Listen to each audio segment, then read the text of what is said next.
Hello guys, welcome back to my YouTube channel teaching world classes और आप पढ़ रहे हैं अकाउंटेंसी विद पूर्णिमा। हमने लास्ट वीडियो में जो किया था, हमने कंपनी को शुरू किया था। ठीक है, कंपनी का मीनिंग क्या होता है, कंपनी के टाइप्स क्या होते हैं, कितने टाइप्स के शेयर्स होते हैं, किस तरीके से हम शेयर्स इशू करते हैं, वो सब चीज़ हमने प्रीवियस वीडियो में कवर किया था। आज हम कुछ क्वेश्चंस कर रहे हैं और उसके आगे का पैटर्न कंटिन्यू कर रहे हैं, जो भी हमारा आगे का पार्ट है। क्लियर? तो हम एक एग्जाम्पल लेते हुए चलते हैं।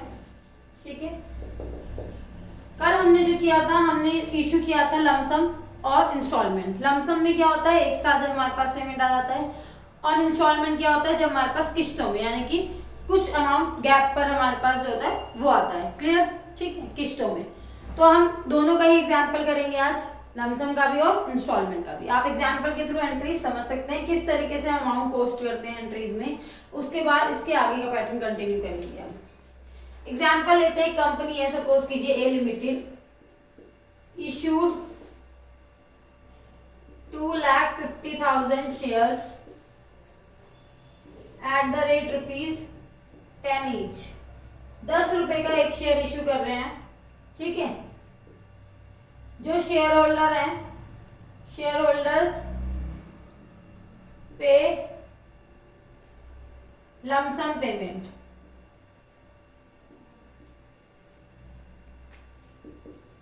On application. ठीक है, एप्लीकेशन पर ही इन्होंने सारा पैसा दे दिया, जो भी आपके शेयर होल्डर्स हैं। तो आपको यहाँ पर पता चल गया 2,50,000 आपके शेयर्स हैं। एक शेयर आपके पास जो है वो 10 रुपए का है। ठीक है, तो कितने अमाउंट आएगी हमारे पास, इन शॉर्ट 2,50,000 इंटू 10 आपके आ जाएंगे 25 लाख रुपए आपके पास। क्लियर? वो सारी अमाउंट एक साथ आ चुकी है, और जब एक साथ आती है तो हमने प्रीवियस वीडियो में सीखा था, हम एक साथ जब अमाउंट लेते हैं तो क्या एंट्रीज बनाते हैं। फर्स्ट एंट्री किस तरीके से आप करेंगे, फॉर्मेट आपका वही रहेगा, जर्नल एंट्रीज। कौन सी बुक है ये, ए लिमिटेड कंपनी का नाम है। इन द बुक्स ऑफ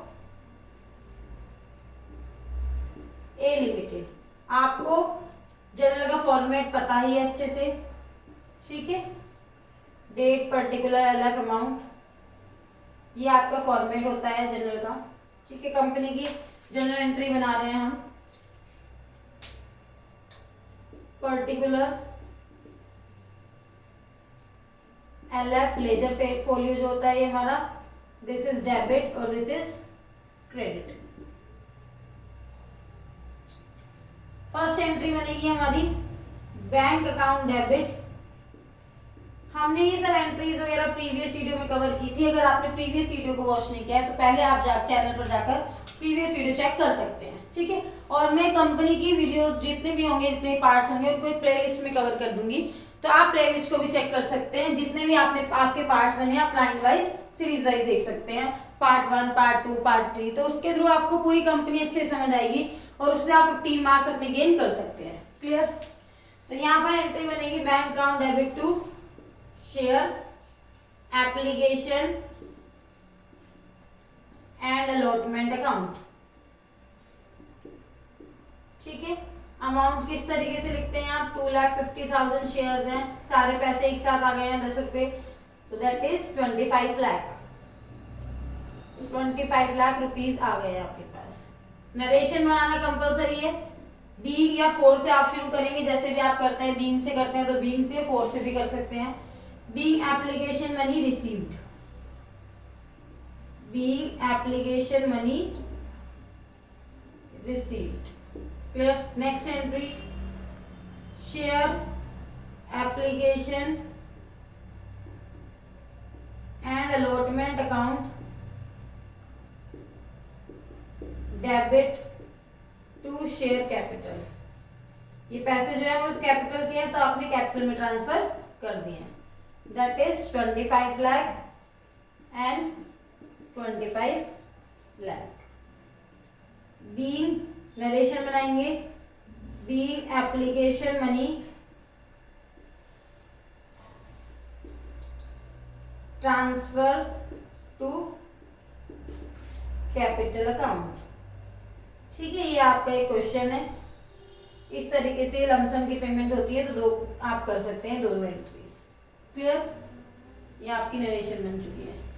आप इसी तरह क्वेश्चन PS ग्रेवाल की बुक में सब क्वेश्चंस में गिवन है, आप करके देख सकते हैं। सेम लमसम होगा तो 2 एंट्रीज बनेंगी, और आपका इंस्टॉलमेंट होगा तो आपके किस तरीके से एंट्रीज बनेंगी। एक और एग्जांपल लेते हैं हम। X limited issued 10,000 shares, equity shares at the rate ₹100 each. एक शेयर जो है 100 रुपीज का है यहाँ पर, ठीक है, 100 ईच। पेबल एज, किस तरीके से पेमेंट हुई है, 30 rupees on application, 40 rupees on allotment and balance on first and final call. जो भी बैलेंस है वो आपका फर्स्ट एंड फाइनल कॉल पर है। फर्स्ट एंड फाइनल कॉल मतलब एक ही कॉल है आपकी, ठीक है, उसी पर आपका बैलेंस आ चुका है। तो आपको यहाँ पर पता चला जो 100 रुपए हैं इनको डिवाइड किया गया है किस तरीके से, 100 को डिवाइड किया है पहले 30, फिर 40, फिर बैलेंस कितना बचा है 30। इस तरीके से पेमेंट आई है आपके पास। क्लियर। एंट्री बनाते हैं, फॉर्मेट यही होगा, ठीक है, जो हमारे पास बना हुआ है। एंट्री बनाते हैं, bank account debit to equity. Equity नाम गिवन है तो आप इक्विटी नाम लिखेंगे, जहां भी शेयर वर्ड यूज हुआ है। शेयर एप्लीकेशन, थोड़ा सा मेरे पास स्पेस का इशू है तो मैं नरेशन नहीं लिख रही हूँ, वैसे नरेशन आप सभी के लिए लिखेंगे। कितना है हमारे पास, 10,000 शेयर है। एप्लीकेशन मनी कितनी है, this is application money, this is allotment money, this is first and final call. First and final call एक साथ थी, अगर क्वेश्चन में कहा होता first and final call each, ठीक है, मतलब ईच अमाउंट जो है दोनों कॉल्स होंगी, तो आप 30 को 2 से डिवाइड करके 15 कर देते हैं। 15 के आपका फर्स्ट कॉल हो गया, 15 के आपकी फाइनल कॉल हो गई। क्लियर। तो यहाँ पर आपका हो गया है 3 लाख रुपीज। 3 लाख रुपीज आपके एप्लीकेशन पर रिसीव हुए हैं, 10,000 इंटू 30। सेकेंड एंट्री, सॉल्यूशन कर रहे हैं हम। सेकेंड एंट्री बताइए क्या बनेगी, equity share. Equity share application account debit to equity share capital. Capital में अमाउंट ट्रांसफर करेंगे, कितनी अमाउंट, सेम 3 लाख, जितना आपका एप्लीकेशन के पैसे थे। क्लियर। आगे एंट्री बनेगी नेक्स्ट आपकी अलॉटमेंट की। तो अलॉटमेंट की एंट्री बनाते हैं, equity share allotment account debit to equity share capital. ठीक है, आपको एग्जाम में जो करना है एंट्री के साथ फिगर भी आपको करनी है मेंशन। बहुत सारे स्टूडेंट्स क्या करते हैं, एंट्री आप नोट करके आ जाते हैं क्योंकि ये सीक्वेंस में एंट्रीज है, सब बच्चों को लर्न हो जाती हैं 2-4 क्वेश्चन करने के बाद। तो अगर आप एंट्री को विदाउट अमाउंट लिख कर आएंगे तो उसका 0 मार्क्स से कोई मार्क्स नहीं है। कभी आप सोचें आधा मिल जाएगा, कहीं से 25, 0.25, 0.50 कुछ मार्क्स मिल जाएंगे, कुछ नहीं मिलने वाला है आपको एंट्री पोस्टिंग इसके साथ आपको अमाउंट भी फिल करनी है एग्जाम में, तभी आपको मार्क्स मिलेंगे। ठीक है, अलॉटमेंट कितने हैं, अलॉटमेंट की अमाउंट किस तरीके से मैं यहाँ पर लिख देती हूँ, 10,000 इंटू 40। ठीक है, 40 की allotment that is 4 lakh. 4 lakh rupees आपके आ गए हैं, ड्यू हो गए हैं। ड्यू होती है ना अमाउंट, यहाँ पर पहले ड्यू हुई है, ये रिसीव होती है, ट्रांसफर होती है, फिर जब हम अलॉट कर देते हैं फिर हम due receive due receive due receive इस तरीके से करते हैं। अब हम अलॉटमेंट रिसीव करेंगे, bank account debit to equity share allotment account. ठीक है, that is 4 lakh, same amount आ जाएगा। पार के ही केस चल रहा है क्योंकि हमारे पास जितना वो शेयर था उतने ही शेयर में हमने इशू किया है, तो अभी पार ही चल रहा है। पार में हमने क्या किया है, लमसम और इंस्टॉलमेंट। इसके बाद हम प्रीमियम करेंगे। प्रीमियम भी अगर पेमेंट लमसम में आ जाता है एक साथ तो किस तरीके से होता है, और इंस्टॉलमेंट में आता है तो किस तरीके से होता है। प्रीमियम करेंगे, फिर उसके बाद आगे आगे कंटिन्यू करते चले जाएंगे। ठीक है। नेक्स्ट क्या आता है हमारे पास, फर्स्ट एंड फाइनल कॉल। कितने रुपीज की है, 30 रुपीज की है। Equity share first and final call account debit to equity share capital account, that is 10,000 into 30, यहाँ पर मैं लिख देती हूँ 10,000 इंटू 30, 3 लाख। अमाउंट गलत पोस्ट नहीं करनी है, आप अच्छे से समझिए कि हमारे अगर अमाउंट की पोस्टिंग में आपको कोई प्रॉब्लम है तो आप मुझसे पूछिए, कमेंट बॉक्स में मैसेज कीजिए, लेकिन अमाउंट गलत फिल नहीं करनी है। बस ये याद रखिए जितने शेयर्स हैं हमेशा ये कॉलम किसके होते हैं, ये कॉलम अमाउंट के होते हैं, शेयर्स के नहीं होते हैं। बहुत सारे स्टूडेंट्स को प्रॉब्लम होती है, मैंने देखा है कि जब ऑफलाइन में पढ़ाते हैं मतलब बच्चों को ऐसा लगता है कि यहाँ पर शेयर्स आ जाएंगे, शेयर्स नहीं आते हैं, ये रुपीज के कॉलम होते हैं जो होते हैं। तो आपको रुपीज से तो मल्टीप्लाई करना ही होगा, तो रुपीज से मल्टीप्लाई किसको करेंगे, शेयर्स को, ठीक है। तो मल्टीप्लाई करने के बाद करना है और फिर चेक कीजिए, एप्लीकेशन मनी है तो एप्लीकेशन से मल्टीप्लाई कीजिए, अलॉटमेंट मनी है तो अलॉटमेंट से मल्टीप्लाई कीजिए। ऐसे ही further first and final call है, फर्स्ट कॉल है, उनसे मल्टीप्लाई कीजिए। तो जो भी मल्टीप्लाई आपकी कॉल्स हैं उनसे मल्टीप्लाई करेंगे आप। अब फर्स्ट एंड फाइनल कॉल को रिसीव करते हैं हम। Bank account debit to equity share first and final call account, same as 3 lakh, ठीक है। इस तरीके से क्वेश्चन है आपका इंस्टॉलमेंट वाला, और वो किया है हमने लमसम वाला। तो आपको समझ में आ रहा होगा। इसी तरीके से क्वेश्चंस हैं 8 to 10 क्वेश्चन या उससे भी ज्यादा हो सकते हैं जो आपके टीएस के अग्रवाल में गिवन है, तो आप वहां से भी क्वेश्चंस की प्रैक्टिस कर सकते हैं सेम इसी तरीके से, ठीक है। अब हम इसकी बात कर रहे हैं प्रीमियम, शेयर प्रीमियम पर इशू करेंगे। अब हम प्रीमियम पर किस तरीके से इशू करते हैं, मैंने कल ओवरव्यू आपको कल भी दिया था प्रीवियस क्लास में, मतलब तो उसमें हमने देखा था प्रीमियम होता है हमारा एक्स्ट्रा अमाउंट। अगर हम अपने जितने की शेयर्स है उससे ज्यादा में हम इशू कर रहे हैं, ज्यादा में सेल कर रहे हैं, कंपनी के लिए वो क्या होता है, प्रॉफिट होता है, ठीक है। तो हम उसको किस तरीके से ट्रीट करते हैं, यानी कि पोस्टिंग उसकी किस तरीके से होगी, ठीक है। तो हम शेयर कर रहे हैं issue, share issue at premium. Premium होता है हमारा एक्स्ट्रा अमाउंट, ठीक है। यानी कि जो आपका 10 रुपए का शेयर था वो आपने कितने में इशू किया है, 12 रुपए में, ठीक। तो यहाँ पर जो 2 रुपए का है, 2 रुपए का क्या है, ये प्रीमियम हो गया। इस 2 रुपीज को हम बोलेंगे प्रीमियम। इसका ट्रीटमेंट किस तरीके से होता है, ये आपके लिए क्या है, प्रॉफिट है, मतलब कंपनी के लिए। मैं कंपनी हूं तो मेरे लिए क्या है, प्रॉफिट, क्योंकि 10 की जगह हमारे पास कितने रुपए आ रहे हैं, 12 रुपए आ रहे हैं। तो 2 रुपए कंपनी के पास एक्स्ट्रा आ रहे हैं। जब 2 रुपए कंपनी के पास एक्स्ट्रा आ रहे हैं तो कंपनी का प्रॉफिट हो गया। और आपको पता है as per nominal account profits क्या होते हैं, क्रेडिट होते हैं, क्लियर। तो कंपनी भी अपने पास प्रीमियम को क्या करेगी, क्रेडिट करेगी। क्लियर है इतनी बात, ठीक है। तो ये जो प्रीमियम आ गया हमारे पास एक्स्ट्रा अमाउंट, इसको क्या नाम दिया जाता है, सिक्योरिटी प्रीमियम रिजर्व। क्या नाम देते हैं इसको, सिक्योरिटी प्रीमियम रिजर्व, ठीक। अब आपको क्या करना है, सिक्योरिटी प्रीमियम रिजर्व को क्रेडिट करेंगे, ये भी समझ में आ गई ये बात, क्योंकि ये हमारा क्या है, प्रॉफिट होता है, ठीक है। इतनी बात समझ में आ गई।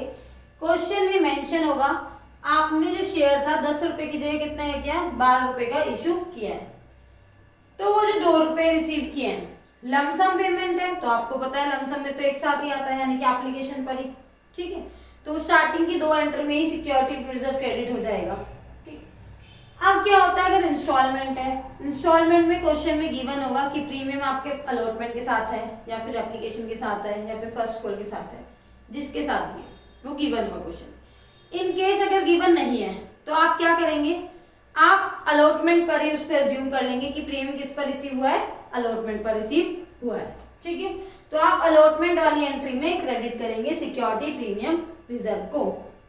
मैं एक एंट्री बनाकर दिखाती हूँ किस तरीके से। अगर लमसम वाला केस होता है तो हम क्या करते हैं, यहां पर मैं लिख देती हूँ लमसम। लमसम के केस में एंट्री बन जाएगी bank account debit to share application and allotment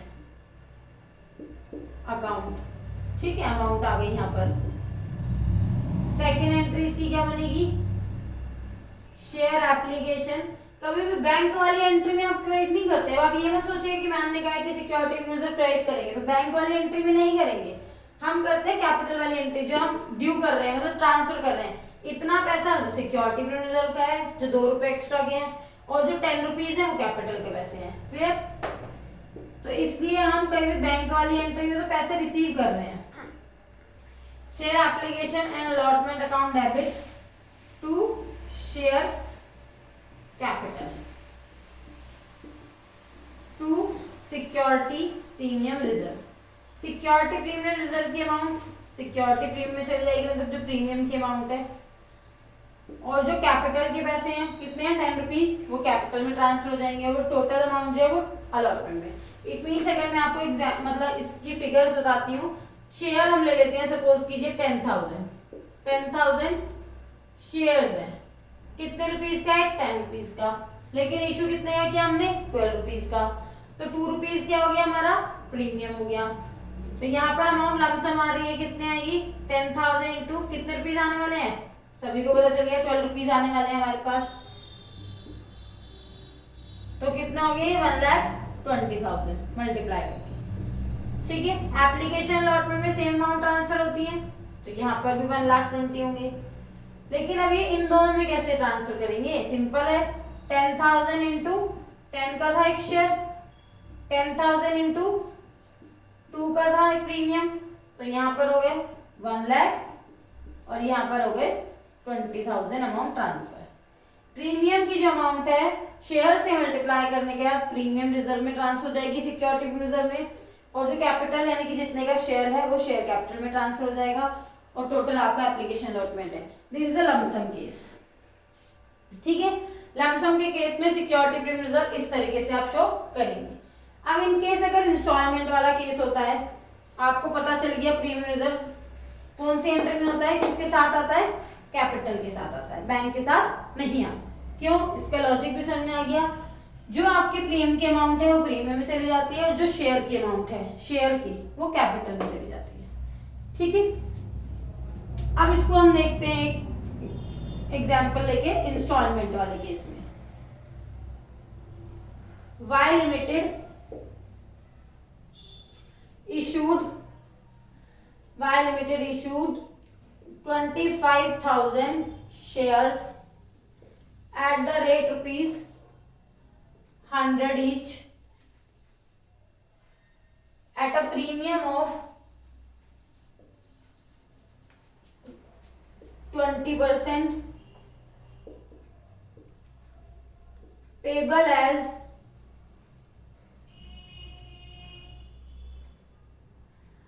40 rupees on application,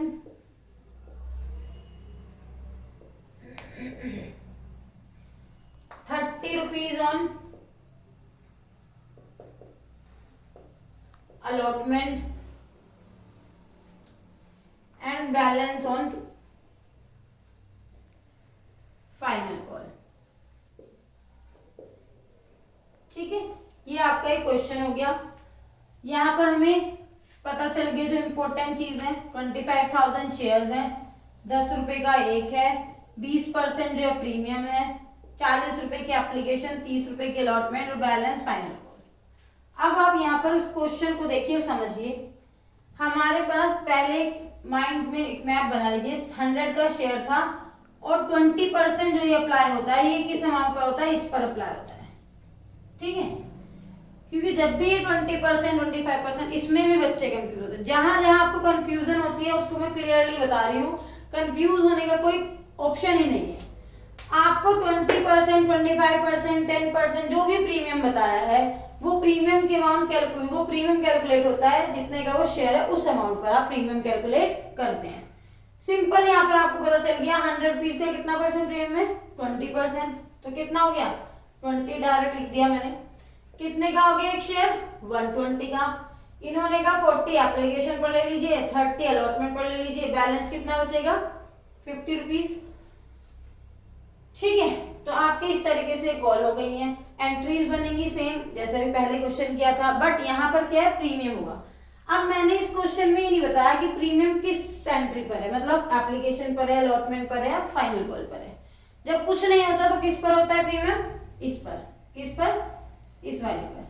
अब इसमें मुझे बताइए कितने रुपीज का प्रीमियम है, 20 रुपीज का प्रीमियम है, ठीक है।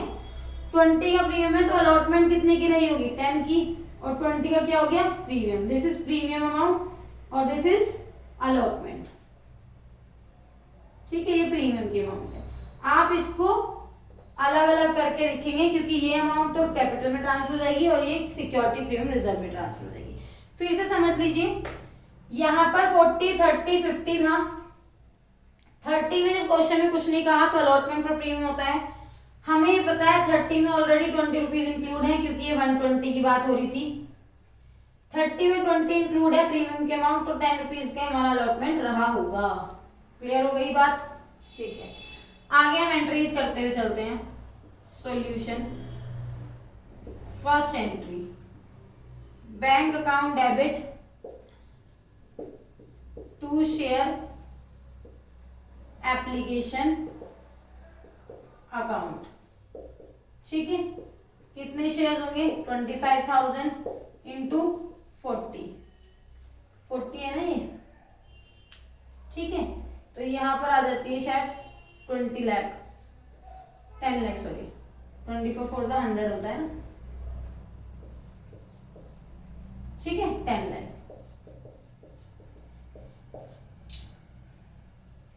क्लियर, आगे बढ़ते हैं।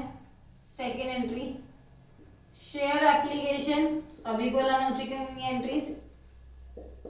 Share application account debit to share capital account, ठीक है। कितनी amount, same amount 10 lakh. Line wise video को देखते चलिएगा, जैसे चैप्टर बुक में गिवन है उसी तरीके से मैं सॉल्व कराते हुए चल रही हूँ। मुझे नहीं लगता कोई प्रॉब्लम होनी चाहिए। अगर फिर भी कोई प्रॉब्लम आपको फेस करनी पड़ रही है तो आप कमेंट बॉक्स में मैसेज कर दीजिएगा। मैं क्वेश्चन भी वो नेक्स्ट वीडियो में, हम रेगुलर इसको 5 to 10 डेज में, मतलब जितनी भी हमारी क्लासेस होंगी मैं कराते हुए चलूंगी और क्वेश्चन भी करते हुए चलेंगे साथ के साथ टॉपिक वाइज। अब आपको पार समझ में आ गया। पार में आपने वो देखा, क्या देखा हमने पार में, लमसम देखा था और इंस्टॉलमेंट देखा था, ठीक है। वो चीज क्लियर हो गई क्योंकि पार में सेम अमाउंट आती है। फिर प्रीमियम देखा हमने, लमसम भी देख लिया, हम इंस्टॉलमेंट देख रहे हैं। इसके बाद जो नेक्स्ट टॉपिक है हमारा वो करेंगे हम, ठीक है, ये करते हुए चलेंगे हम। Third, allotment. अलॉटमेंट पर क्या इंक्लूड है, प्रीमियम, याद रखिएगा, भूलना नहीं है। Share allotment account debit to share capital account to security premium reserve account, ठीक है।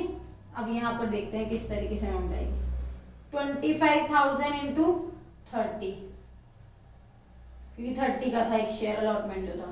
25,000 इंटू 10 अलॉटमेंट की अमाउंट है और प्रीमियम की कितनी है, 25,000 इंटू 20, ठीक है। This is 5 lakh, this is 2,50,000 और दिस इज 7,50,000। क्लियर, ठीक है। मैं एंट्रीज की इसमें लाइन ड्रॉ कर देती हूँ। एक एंट्री ये थी, एक एंट्री आपकी ये थी, एक एंट्री आपकी ये है। फोर्थ, अमाउंट रिसीव करेंगे हम, bank account debit to share allotment account. कितना अमाउंट रिसीव करेंगे, 7,50,000, क्योंकि ये अलॉटमेंट है ना, ये तो रिसीव कर रहे हैं। देखिए जितना अलॉटमेंट डेबिट हुआ है उतना क्रेडिट करेंगे हम सेम अमाउंट से। आपको अकाउंट क्लोज करने हैं साथ के साथ, जो डेबिट हो गया वो क्रेडिट भी कर देंगे आप। 7,50,000 एंड 7,50,000, ठीक। नेक्स्ट एंट्री बनाएंगे अब, बैलेंस जो है फाइनल कॉल। तो फिफ्थ एंट्री है हमारी, शेयर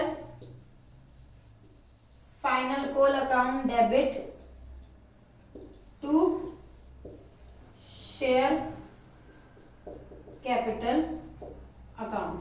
कितनी अमाउंट आएगी, मैं यहाँ मल्टीप्लाई आप लोगों के लिए कर रही हूँ, कोई प्रॉब्लम नहीं होनी चाहिए, ठीक है। 125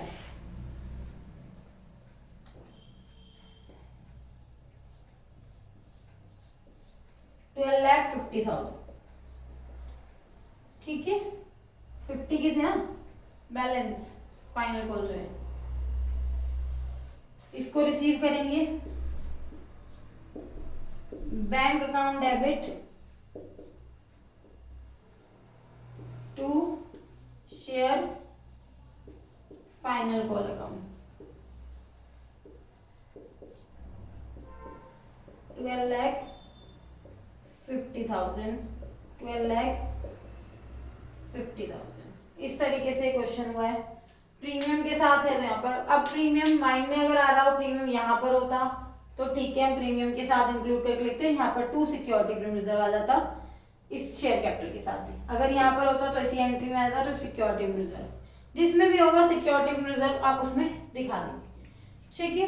अब आपको ये प्रीमियम समझ में आया होगा, नहीं समझ में आया तो कमेंट बॉक्स में मुझे बता दीजिएगा। आप इसको 2 बार देखिए, 3 बार देखिए, वीडियो को क्लियर हो जाना चाहिए टॉपिक ये, ठीक है। आगे हम देखते हैं इसके बाद वाला टॉपिक जो है कंसिडरेशन अदर देन कैश।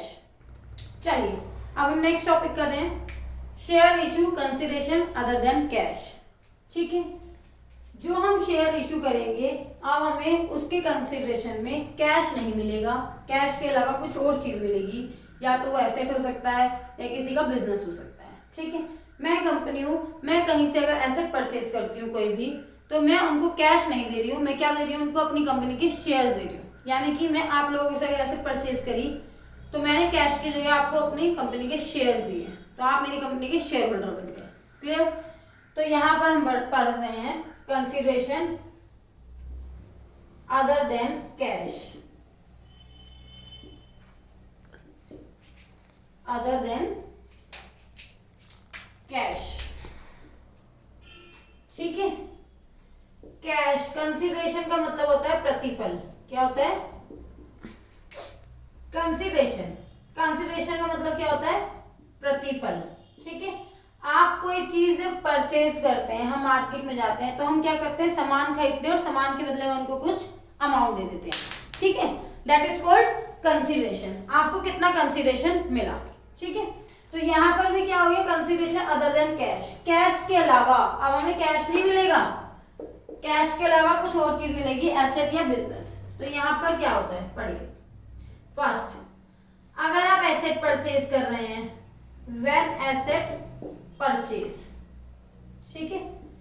अब यहाँ पर मैं कंपनी हूं, मैं एसेट परचेज कर रही हूं आप लोगों से, तो जब हम एसेट परचेज करेंगे क्या एंट्री बननी चाहिए, assets account debit to vendor.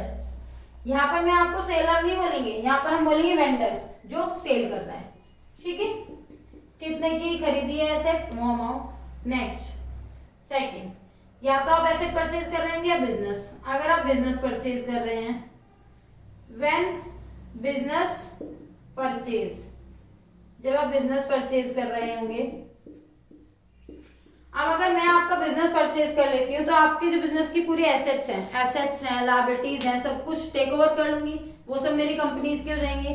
तो जब हम बिजनेस परचेज करते हैं तो क्या होता है, आपकी सारी एसेट, सन्ड्री मतलब होता है बहुत सारी जितनी एसेट्स हैं वो मेरे पास आ गए, डेबिट। एक लाइन छोड़कर लिखेंगे टू सन्ड्री क्रेडिट लायबिलिटीज, जो भी आपकी लायबिलिटीज हैं वो भी मेरे पास आ गई हैं सारी, ठीक है। बात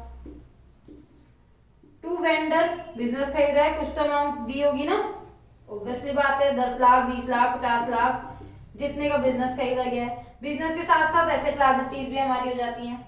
अब यहाँ पर देखना है, आपको पता है डेबिट और क्रेडिट हमारे इक्वल्स होते हैं, ठीक है। तो ये डेबिट और ये क्रेडिट आप इनको काउंट करके देखिए, कैलकुलेट करके। अगर हमारा डेबिट साइड ज्यादा है, क्रेडिट साइड कम है, ठीक है। ये 10 लाख है, ये 8 लाख है, तो आपको यहाँ पर भी 10 लाख करना है। यहाँ पर क्रेडिट साइड 10 लाख करने के लिए आपको क्या करना होगा, 2 लाख अमाउंट और फिल करनी होगी। तो हम 2 लाख अमाउंट फिल करेंगे एज ए कैपिटल रिजर्व। इसको मैंने लिख दिया बीएफ, बैलेंसिंग फिगर। जो भी आपकी बैलेंसिंग फिगर होगी 10 लाख था, यहाँ 8 लाख माइनस किया 2 लाख, 10 था 9 था तो 1 लाख, जो भी बैलेंसिंग फिगर होगा। अब आपके माइंड में आता है कि क्रेडिट साइड ज्यादा हुई, डेबिट साइड कम हुई, तो हम क्या लिखेंगे यहाँ पर, गुडविल। उसको हम क्या लिख देंगे, goodwill. It means of business की गुडविल होगी, ठीक है। बैलेंसिंग फिगर BF लिख दिया मैंने यहाँ पर। एसेट परचेज करेंगे या बिजनेस परचेज करेंगे, दोनों में से कोई एक कर रहे होंगे, इसलिए मैं यहाँ पर और लिख देती हूँ। एसेट परचेज किया, वेंडर का नाम लिखा होगा, जैसे कि लिखा है X limited purchase an asset from Y limited, तो वाई लिमिटेड इज वेंडर, तो हम यहाँ पर लिखेंगे वेंडर का नाम। क्वेश्चन में वेंडर का नाम गिवन नहीं है तो आप वेंडर यूज कर सकते हैं, अदरवाइज आप वेंडर के साथ नहीं जाएंगे, आप किस तरह जाएंगे, आप उस पर्टिकुलर कंपनी का नाम लिखेंगे जिससे आपने परचेज किया है। यहां पर हो गया बिजनेस परचेज, ये भी क्लियर हो गया। इन दोनों में से एक एंट्री बनेगी, ये भी आपको समझ में आ गया। अब हम क्या करते हैं, third, share issue to vendor. अब आप शेयर इशू करोगे ना वेंडर को, क्योंकि यहाँ पर वेंडर से खरीद तो लिया सामान, अब उनको पेमेंट करनी है। पेमेंट तो हम कैश में करेंगे नहीं, हम उनको अपने शेयर्स दे देंगे। तो शेयर्स देंगे तो हम या तो पार पर देंगे उनको शेयर्स या प्रीमियम पर देंगे, ये भी आप जानते हैं। पार पर देंगे तो क्या एंट्री बनेगी, vendor debit to share capital, ठीक है। जैसे सपोज कीजिए 10 लाख का आपने वेंडर से मशीनरी खरीदी थी, तो यहाँ पर भी 10 लाख के हमने उससे शेयर दे दिए, सिंपल।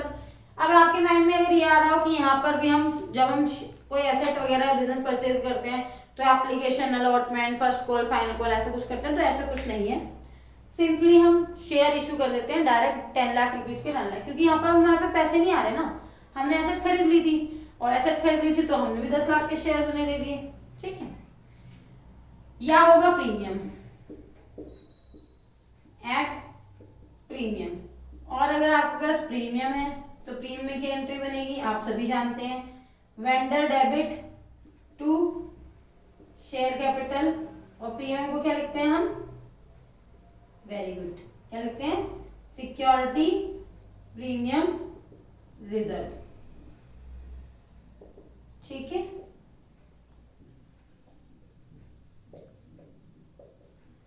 यहां पर भी हम अमाउंट ट्रांसफर करेंगे। 4 मार्क का, 3 मार्क का क्वेश्चन पूछा जा सकता है, 1 मार्क के एमसीक्यू में मैम एग्जामिनर पूछ सकते हैं। इसके लिए वह एक वर्किंग नोट बनाते हैं, क्योंकि समटाइम्स आपको अमाउंट फाइंड करनी होती है, कितने का प्रीमियम है। 10 लाख सपोज कीजिए इसमें था, वेंडर में 10 लाख की तो खरीदी थी हमने एसेट, तो 10 लाख में हमें अलग अलग करना है, कितना शेयर गए, कितने का प्रीमियम है, उसी 10 लाख में होगा ना, क्योंकि यहाँ पर वेंडर जितने से था उतने से ही तो वेंडर हो रहा है, यहाँ पर जितने से वेंडर क्रेडिट था उतने से ही डेबिट हो रहा है, ठीक है। यहाँ पर भी जितने से वेंडर क्रेडिट था उतने से डेबिट हो रहा है। लेकिन जब पार पर इशू करते हैं तो सिंपली यहाँ पर डेबिट क्रेडिट सेम हो जाता है, लेकिन जब प्रीमियम होगा तो क्या करेंगे हम, उस 10 लाख में हमें कैसे पता चलेगा कितना शेयर का अमाउंट है और कितना प्रीमियम का अमाउंट है। तो आप क्या करते हैं, वर्किंग नोट से नंबर ऑफ शेयर्स फाइंड कर लेते हैं,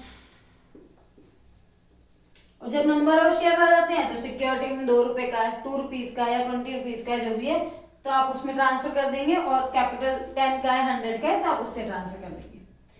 नंबर ऑफ शेयर्स किस तरीके से फाइंड करते हैं, परचेज कंसिडरेशन।